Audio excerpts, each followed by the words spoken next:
Valérie Khalfon, bonjour, Boker Tov. Boker Tov. Merci d'être venu ici dans notre studio sur studiocalita.com. Nous allons, comme je le disais tout à l'heure, parler avec vous d'un sujet qui est, on va dire, pas d'actualité brûlante, mais d'un sujet qui préoccupe de nombreuses familles en Israël, et en particulier les familles d'Olim Hadashim qui s'installent en Israël aujourd'hui, qui arrivent au cours des derniers mois en Israël. Et nous allons donc parler avec vous de la gestion d'un budget familial. C'est un point important, mais nous allons en parler dans le cadre d'un livre que vous avez vous-même rédigé, qui a été publié il y a quelques semaines à peine, fin avril, aux éditions Albin Michel. Excusez du peu, les éditions Albin Michel, ce n'est pas ce n'est pas une petite maison d'édition en France, c'est une des plus importantes, et le simple fait qu'elle se soit intéressée à votre livre et à votre rédaction, eh bien c'est un point important, vous allez nous en parler. Ce livre s'appelle Slow Shopping Therapy, consommez moins, vous irez mieux. Alors, expliquez-nous un peu d'abord la genèse de ce livre. Eh bien, ça fait 8-9 ans que j'aide les gens à gérer leur budget. Et c'est devenu une passion. J'adore aider les gens à gérer leur budget. Je pourrais faire ça toute la journée. Mais en fait, je me suis rendu compte que derrière l'argent se cachait autre chose. Souvent, les gens viennent me voir avec des problèmes d'argent et on découvre qu'il s'agit de problèmes souvent plus profonds, des problèmes avec les limites, des problèmes parfois dans le couple où on n'arrive pas à se mettre d'accord sur la manière de dépenser l'argent. Il y a toutes sortes de problématiques qui sortent quand on commence à parler argent. Et c'est ça qui est intéressant, en fait. Parce que si on se focalise que sur l'argent, sur les chiffres, les plus, les moins, c'est pas intéressant. C'est-à-dire que c'est pas, ça nous apporte rien. Par contre, si on essaie de comprendre ce qui se cache derrière les problèmes d'argent, alors là, ça devient beaucoup plus intéressant et on peut comprendre des choses sur nous-mêmes. Moi, je dis toujours, dis-moi ce que tu dépenses, je te dirai qui tu es. Donc, l'analyse de ces dépenses comme outil de connaissance personnelle et aussi et surtout comme moyen de savoir quels sont nos rêves et de pouvoir réaliser ces objectifs. Parce que c'est ça qui est essentiel. C'est ce que l'on trouve dans ce livre. Ce sont des recettes tout simplement pour mieux gérer, on va dire, mieux gérer son bonheur, comme je le disais tout à l'heure, plutôt que même mieux gérer son budget. Alors, c'est pas que des recettes. C'est vrai qu'il y a une méthode, mais il y a d'abord aussi beaucoup d'exemples où on peut se reconnaître, parce que c'est vrai que c'est des cas. Il y a des cas, en fait, c'est un petit peu comme si j'avais voulu que les gens soient comme une petite mouche là sur le mur quand je rencontre ces familles et qui mouent leur porte-monnaie, mais leur vie, en fait. Parce que, comme je dis, je fais toujours... l'essentiel, c'est de faire le lien entre l'argent et la vie. C'est ça qui est intéressant. Alors oui, il y a une méthode. Des lecteurs me disent déjà qu'ils commencent à contrôler leurs finances, donc ils font des économies. Donc déjà, c'est déjà ça de prix.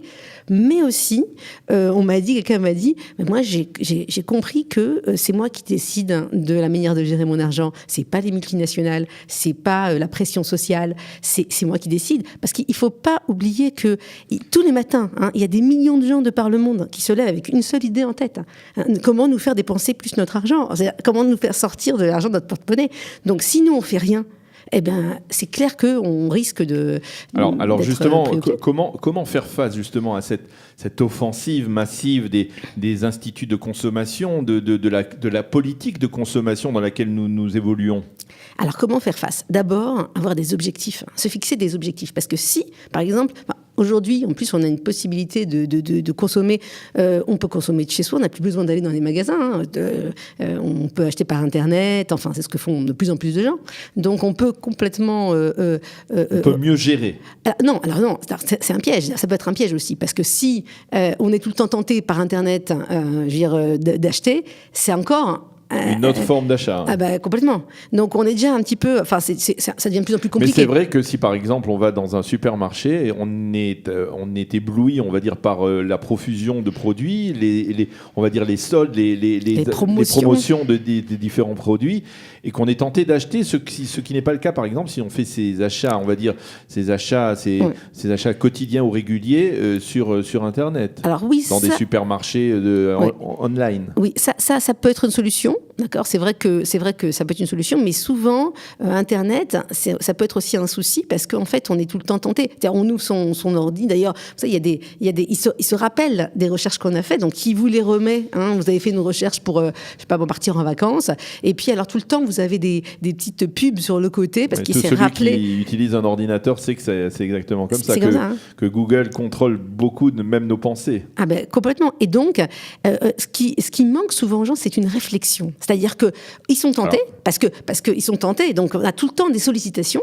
Donc, et ce qui manque, c'est une réflexion sur ce qu'on désire vraiment, sur nos besoins réels. Alors, est-ce qu'on a le temps de réfléchir dans la vie actuelle aujourd'hui ? Eh ben, c'est ça le souci. C'est pour ça que j'ai appelé le livre Slow Shopping Thérapie. Slow Shopping. Pourquoi ? Parce que je voudrais inviter les gens à réfléchir, à prendre un peu de recul. Parce que c'est ça la première chose à faire, d'accord ? C'est déjà prendre du recul, réfléchir. Et alors, qu'est-ce qui nous aide à réfléchir ? C'est notre budget, justement. C'est d'abord rentrer tout dans un tableau de dépenses et analyser nos dépenses et se dire, non, d'accord, est-ce que j'ai envie de dépenser 100 €? On va découvrir qu'on dépense 100 € par mois en vêtements ou 200 en sortie. Est-ce qu'on a envie de ça ou est-ce qu'on a envie d'autre chose ? Est-ce qu'on a envie de mettre l'argent ailleurs ? Est-ce que l'on sait, par exemple, combien il y a de couples ou de familles qui gèrent leur budget de cette manière ? Alors, d'après une étude qui a été faite en France, il y a 50% des gens qui établissent un budget, 50% qui ne l'établissent pas.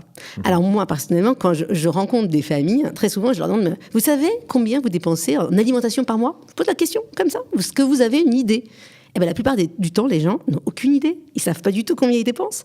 Et pareil pour tous les autres postes budgétaires. Donc, si déjà vous ne savez pas combien vous dépensez dans chacun des postes, comment vous pouvez décider de changer ? C'est-à-dire que si vous avez un rêve, vous voulez quelqu'un qui n'arrive pas à partir en vacances. Je donne un exemple parce que c'est souvent un problème qui revient. Eh bien, comment vous pouvez savoir comment vous pouvez réaliser ce rêve si d'abord vous ne savez pas combien vous dépensez dans tous les postes et s'il est possible de réduire certains des postes pour pouvoir l'utiliser pour partir en vacances. C'est quand même essentiel. Et comme je dis toujours, l'argent de vos vacances se trouve peut-être dans votre frigo. Ça veut dire quoi ? Je raconte cette petite histoire, l'histoire de ce couple que j'ai rencontré où il me disait on n'arrive pas à partir en vacances. Je leur ai dit mais peut-être, je ne sais pas, donnez-moi un petit peu vos dépenses. Voilà, on va faire un petit peu votre budget sur un pied. Et puis ils me disent on découvre qu'eux dépensent beaucoup en alimentation. Et pourquoi ? Parce que monsieur, dans ce couple, mangeait beaucoup de viande. Et la viande, ça coûte cher. Donc je lui ai dit peut-être que vous pouvez réduire vos achats en viande pour pouvoir mettre de l'argent de côté, économiser. Pour partir en vacances. Maintenant, la question, c'est est-ce qu'il préfère son beefsteak ou les vacances, quoi. C'est-à-dire que c'est à lui de voir. Moi, je ne peux pas dire aux gens, faites comme ci, faites comme ça. Je peux juste leur faire prendre conscience. Voilà, leur faire prendre conscience et leur dire, alors, des arbitrages. D'ailleurs, il y a tout un chapitre dans le livre qui parle des arbitrages, où je donne, c'est le chapitre le plus long du livre, c'est le 4e chapitre, où pour chacun des postes budgétaires, je voudrais faire réfléchir les gens à l'importance qu'a ce poste pour eux. Parce que, encore une fois, c'est une invitation à réfléchir sur les dépenses, le livre. Alors, je dois souligner que pour beaucoup d'Olim Hadashim, vous n'êtes pas une inconnue parce que depuis plusieurs années, vous participez régulièrement au salon de préparation à la Aliyah qui se déroule en général en France, dans différentes villes, à Paris, à Marseille, Lyon et dans les autres grandes villes de France. Et que de nombreux, on va dire peut-être des centaines, peut-être même plus d'Olim, vous ont rencontré et justement ont essayé avec vous de comprendre et d'essayer de concevoir leur budget de nouveaux immigrants. Alors, quelle est la problématique spécifique d'un nouvel immigrant qui arrive en Israël et qui s'installe ici dans sa gestion du budget ? Je suppose que c'est tout à fait nouveau. Il y a des éléments extrêmement nouveaux et peut-être parfois même préoccupants et inquiétants. Complètement. Alors, ce que je fais dans les salons, c'est faire avec les futurs Olim un budget prévisionnel. Et là, c'est vraiment passionnant parce qu'en fait, ils vont se rendre compte de pas mal de choses. Avant de faire l'Aliyah, il y a des choix à faire. Et ces choix ont des implications financières. Et donc, par exemple, le premier choix, c'est le choix de la ville. C'est clair que les loyers à Tel Aviv, c'est pas les mêmes loyers que à Netanya, même, ou à Ashdod, ou je ne parle même pas de Netivot ou de Haïfa. Donc, c'est clair qu'il y a déjà cette question de où est-ce qu'on va habiter. Bien sûr, il y a aussi cette problématique du travail. Où est-ce qu'on va aller travail, des enfants, de l'éducation. Voilà, tout à fait. Tout ça, c'est des choses à prendre en compte. Mais il faut quand même savoir dans quelle ville on veut habiter. Ensuite, et savoir que ça a des implications financières. Ensuite, le nombre de pièces. Il y a des différences parfois entre un 4 pièces et un 5 pièces de 1500 shekels. Donc, c'est 18 000 shekels par mois. Donc, 18 000 shekels par an. Oui, de la location, bien sûr. Donc voilà, encore une question à se poser. Il y a le problème de la voiture. Alors ça, c'est un truc, c'est quelque chose de récurrent. Les Olim ont envie, dès qu'ils arrivent, d'avoir une voiture. Maintenant, d'autant plus que cette voiture, elle est détaxée. Donc, elle est moins chère que pour les Israéliens. Oui, mais d'un autre côté, qu'est-ce qui se passe? Ils vont l'acheter tout de suite, dès qu'ils arrivent. Il faut savoir que la plupart du temps, les Olim ne travaillent pas pendant les 6 premiers mois. Donc, eh bien, ils n'ont pas d'entrée d'argent. Enfin, il y a le salkita, il y a le panier d'intégration, mais il faut savoir qu'ils prévoient qu'ils vont, entre guillemets, manger leurs économies pendant une certaine période, s'ils ne vont pas travailler pendant les 6 premiers mois. Et qu'est-ce qui va se passer? Il va se passer que la voiture, ça revient cher. S'il achète un crédit, en général, ils prennent un crédit de 1 000 shekels par mois. En général, en moyenne, ça revient environ 2 000 shekels par mois. Donc, tout ce qui est essence, assurance, entre 1 500 et 2 000, ça dépend évidemment de l'usage qu'on en fait. Donc, je dis, écoutez, si vous achetez votre voiture à crédit, ça va être 3 000 shekels environ par mois. Sur 6 mois, les 6 premiers mois, c'est 18 000 shekels que vous allez manger de vos économies. C'est quand même énorme. Alors, c'est quand même, il faut prendre conscience de ça. Mais alors je comprends. Mais si, par exemple, je suppose qu'il y a des gens qui vous répondent à cela en disant, pour moi, pour ma tranquillité personnelle, pour mon bonheur personnel, j'ai besoin d'avoir ce moyen de locomotion parce que sinon, je me sentirais frustré, je me sentirais prisonnier, etc. Qu'est-ce que vous leur répondez ?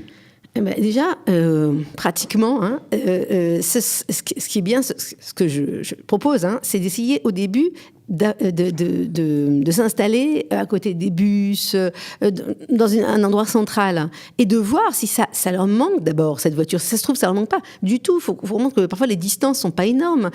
Si avant, je sais pas, ils habitaient en banlieue, et ils avaient besoin de la voiture pour arriver à la ville, pour leur boulot, très bien. Mais si là, ils vont se retrouver pendant les 6 premiers mois en tout cas, dans le centre de la ville, à côté pas loin de l'Ulpan, pas loin des écoles pour les enfants, etc. Alors peut-être que oui, faites un essai en tout cas pendant les 6 premiers mois. Alors si vous êtes excentré, ou alors peut-être, je ne sais pas, encore une fois, tout dépend. Encore une fois, c'est tellement personnalisé. Il faut comprendre que Bien le sûr. budget, on pose toujours cette question, combien il faut pour venir en Israël? J'adore cette question. Et alors, je réponds toujours la même chose. Ça dépend d'énormément de facteurs. Comme on a dit, la ville où vous habitez, l'âge de vos enfants, vos habitudes de consommation. Encore une fois, c'est impossible de donner un chiffre. Mais s'il doit y avoir un changement, s'il doit y avoir une réorientation, est-ce qu'elle doit se faire, brutalement ou alors elle doit être progressive? Ça, c'est une bonne question. Déjà, il faut faire un switch. On m'avait posé une fois cette question. Vous savez, les Olim, ils ont tendance, dès qu'ils arrivent, à prendre des habitudes, entre guillemets, de touristes, parce qu'Israël, pour eux, c'est les vacances. C'est les vacances. Donc, dès qu'ils vont arriver, une fois, j'avais rencontré des Olim, des futurs Olim en France, et ils m'avaient dit, ah oui, on va... ils m'avaient donné, parce que comme ils avaient une maison en Israël, ils m'avaient donné un petit peu leurs chiffres, et ils savaient un petit peu combien ils dépensaient en alimentation. Puis ils me donnent leurs chiffres alimentation, je fais, ah oui, c'est pas mal. Il me fait, oui, mais on va au supermarché en bas, qui est extrêmement cher. J'aurais dit, écoutez, peut-être que... peut-être c'est possible de faire les choses autrement. Et alors, c'est vrai qu'on va beaucoup au resto. J'aurais dit, oui, mais là aussi, vous n'êtes plus en vacances. Parce qu'on va beaucoup au resto, on ne fait pas attention, on achète à manger. Mais c'est parce que c'est 1 mois par an. On ne fait pas ça tous les mois de l'année. Voilà. C'est ça. Et donc là, c'est comme si on va être, entre guillemets, en vacances pendant toute l'année, ça va nous coûter très cher. Donc, ce que je leur ai dit, et ce que je dis aux Olim, c'est... pour répondre à ta question, c'est à quel moment changer? Dès qu'on reçoit sa carte d'identité, au moment où on arrive, il faut faire ce switch. On n'est plus des touristes, on est des Olim, et c'est autre chose. Alors, une question incontournable, comment vous êtes arrivé à rédiger ce livre? Comment vous avez décidé de vous asseoir et de prendre le temps de rédiger ce livre? Et surtout aussi, peut-être surtout également, comment Alma Michel l'a accepté, apparemment avec assez d'enthousiasme. Comment ça s'est passé? Alors d'abord, j'ai fait une belle rencontre. Alors, je pense que beaucoup de choses dans la vie arrivent avec les rencontres qu'on fait. Et j'ai rencontré quelqu'un que je remercie tout le temps, c'est Ofra Zelmati. Elle est correctrice professionnelle et je l'ai rencontrée par hasard chez une amie et je lui ai dit j'ai envie d'écrire un livre. Alors elle m'a dit vas-y. Alors je lui ai dit je sais pas comment écrire un livre. Je voudrais bien le faire publier, etc. Elle me dit je vais t'aider. Et donc, elle m'a accompagné mon écriture pendant ça a duré 3 ans. Hein. Alors, c'était pas tout le temps. J'ai pas tout le temps écrit, mais c'est vrai que ça a duré un petit moment. Alors évidemment, ce livre, c'est le résultat de toutes vos rencontres avec que ce soit des Olim ou avec des Israéliens même, parce que vous êtes militant dans l'association Pahamonim qui s'occupe justement aussi d'essayer de mieux gérer les budgets des Israéliens qui, on le sait, ont la fâcheuse tendance de vivre à découvert. Plus de la moitié des Israéliens vivent à découvert. Donc ça, on retrouve votre expérience, vos rencontres à l'intérieur de ce livre. Complètement. En fait, j'ai eu envie d'écrire ce livre justement parce que j'avais une expérience de conseillère budget depuis plusieurs années. Et vraiment, le livre, en fait, on écrit un livre parce qu'on ressent un besoin. On ne peut pas ne pas l'écrire. C'est-à-dire, c'est quelque chose qui devient une évidence. Mmh. Donc, quand c'est devenu une évidence, j'ai eu la chance de rencontrer Ofra qui m'a aidé. Qui vous a guidé qui m'a aidé dans l'écriture du livre. Et comment c'est arrivé à Albin Michel ? Alors, j'ai déposé le livre chez un autre éditeur et j'ai envoyé à Albin Michel aussi. Et l'autre éditeur était intéressé, puis Albin Michel était aussi intéressé. Donc, quand vous avez 2 éditeurs intéressés, c'est génial parce que d'abord, je m'attendais pas du tout. Et puis, ils étaient en effet très enthousiastes parce que c'est peut-être le reflet d'un problème qui n'est pas seulement le problème des Olim, pas seulement le problème des Israéliens à découvert, mais un problème général dans la société de nos jours. La société de consommation occidentale. Elle s'immisce partout, dans tous les pays. Ça a été quelque chose d'extraordinaire parce que j'ai vraiment de voir en fait que le livre a eu que Albin Michel a été enthousiasmé à ce point-là pour le livre. Déjà ça m'a beaucoup ça m'a fait très plaisir, mais en plus je me suis dit oui, ça reflète une problématique qui est mondiale, quoi. C'est pas uniquement c'est pas ici. D'ailleurs, je dois dire que dans ce livre si on le lit, on ne sait absolument pas que vous habitez en Israël et que vous focalisez en particulier ces dernières années sur les questions aux Olim ou en tout cas on va dire les réponses à apporter aux Olim de France qui viennent en Israël. Ce sont des cas qui sont des cas on va dire qui intéressent on va dire l'ensemble de la population en France et dans le monde, quoi. Complètement. Et en fait tout le monde peut se retrouver parce que les gens se retrouvent dans ces histoires. Quand je raconte l'histoire d'une personne qui dépense beaucoup pour en sortie. Et je raconte cette histoire parce que je trouve qu'elle est très intéressante. Et quand je lui pose la question, mais pourquoi est-ce que vous avez autant un tel montant pour le poste budgétaire sorti ? Il me répond parce qu'il y a une mauvaise ambiance à la maison. Mais ça, c'est une réponse qui n'est pas propre à. Enfin, ça peut se passer ici, ça peut se passer n'importe où, aux États-Unis, en Angleterre, n'importe où. Et c'est ça en fait qui est fondamental, c'est que ce livre, c'est une réponse encore une fois à une problématique qui existe, comme j'ai dit tout à l'heure. La société de consommation, elle s'immisce partout. Je dirais à tous les niveaux.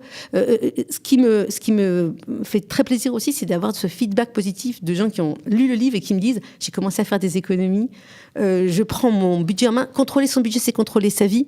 Donc c'est vraiment quelque chose d'extraordinaire de se dire que il est en train de faire son chemin, le livre. Il est en train de changer la vie des gens pour le mieux. Et ça, c'est le plus beau des cadeaux pour moi. Eh bien, Valérie Khalfon, merci d'avoir été avec nous ce matin pour nous parler de votre livre Slow Shopping Thérapie. Consommez moins, vous irez mieux aux éditions Albin Michel, qui est sorti donc fin avril. Il est en train d'être vendu et je pense avec assez de succès en France pour l'instant. Juste une petite chose, je serai jeudi 15 juin à la Foire internationale du livre de Jérusalem pour une rencontre dédicace. Voilà. Ça se passe à l'ancienne gare, À l'ancienne gare, la Tachana Rishona. Voilà. Eh bien, merci d'avoir été avec nous. Merci de nous avoir orientés, nous guidés peut-être aussi dans notre manière de gérer notre budget et notre bonheur. Merci encore d'avoir été avec nous ce matin. Boker Tov.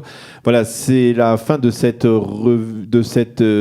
invité, de cette rencontre avec notre invité de la rédaction de ce matin. Dans quelques secondes, vous retrouvez Eliana Gurfinkel et sa chronique Un jour, notre histoire, après une page musicale.